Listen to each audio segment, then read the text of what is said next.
Franklin Graham's story started with helicopters landing in his front yard and crowds gathering outside his windows.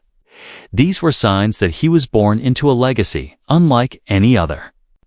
He eventually stepped into that legacy, taking charge of worldwide ministries and becoming one of the most powerful Christian voices of his time. But having influence comes with pressure, and pressure shows cracks. Over time, Franklin's choices, partnerships, and public fights have changed how many people see him.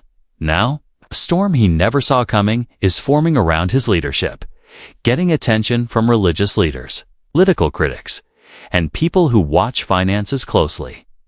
And as the world pays closer attention, one thing is becoming clear.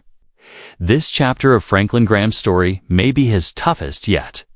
William Franklin Graham III came into the world on July 14, 1952. He was the fourth of 5 children.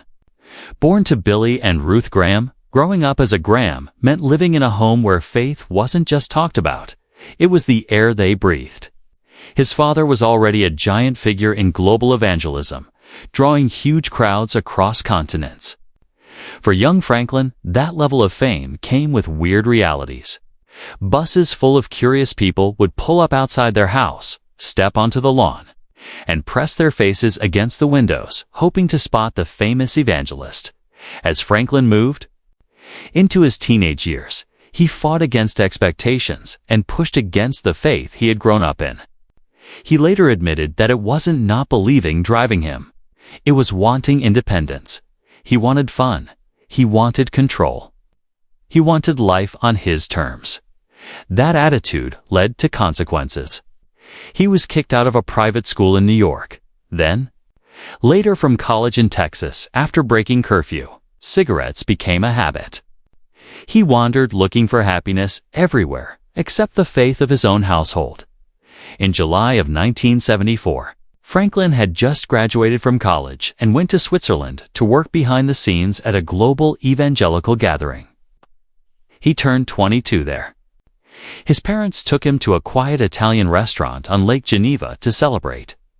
After dinner, he and his father took a slow walk along the shoreline. Billy Graham finally spoke with gentle determination.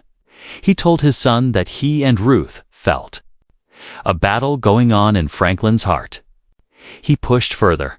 Franklin could no longer sit in the middle. He would have to choose. Accept Christ fully or reject him openly. No pretending, no halfway life. But Billy didn't end with a warning. He told his son he loved him and always would. That home would always be open no matter which path he chose. One night, instead of going out drinking, Franklin returned to his room early. He lit a cigarette, opened his New Testament, and turned again to John chapter 3. The line that held him was, "You must be born again." Franklin read, and something broke loose inside. He knew he had been running from God. He knew he was tired. He knelt by his bed and prayed. Not polished words, but honest ones. He confessed, asked for forgiveness, and asked God to piece his life back together. That night, he gave in. The running stopped. After that turning point, Franklin began searching for God's direction for his own life and calling. In 1978, he joined the board of Samaritan's Purse, and when Bob Pierce died the following year, Franklin was elected president. He was ordained in 1982 and in 1989 held his first evangelistic crusade. From that moment forward, he continued preaching the gospel worldwide, carrying forward the torch he once resisted. In 2000, he stepped in as CEO of the Billy Graham Evangelistic Association, and by the next year, he was its president. Franklin Graham has spent years under fire for his public stance on Islam. The criticism wasn't mild either. People saw his remarks as openly hostile toward Muslims, and the backlash followed him everywhere. The spark came in the wake of the September 11th attacks. In that tense moment, Graham delivered a quote that would follow him for decades, calling Islam a very wicked and evil religion. He repeated that belief again and again. In Time magazine and later on national television, he doubled down without hesitation, his public tension with Barack Obama only added fuel to the fire. In a CNN interview, Graham suggested the president had been born a Muslim, but acknowledged Obama later accepted Christianity. 2 years later, he said that even though Obama was a fine man, he couldn't be sure whether the president's faith was real. Eventually, he issued an apology.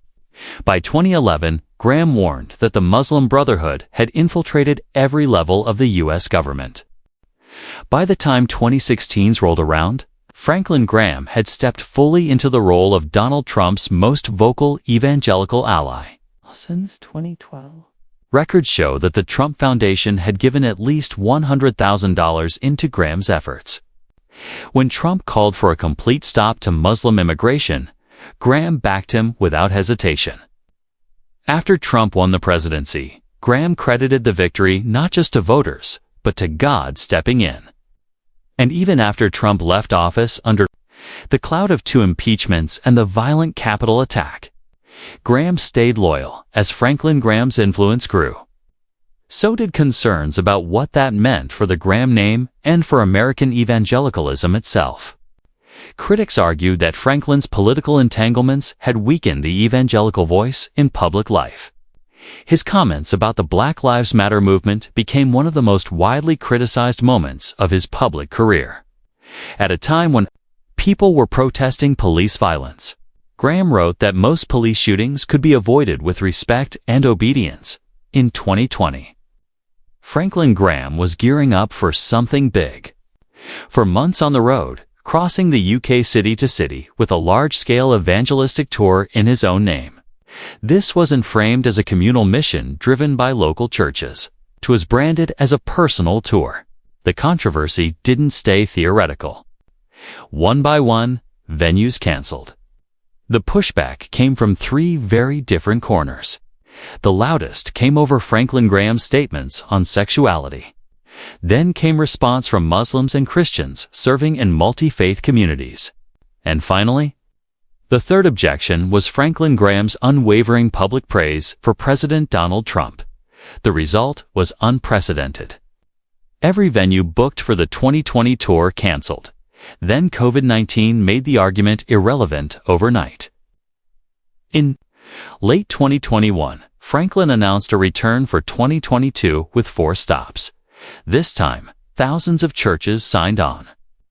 Attendance reached nearly 20,000 across the 4 dates.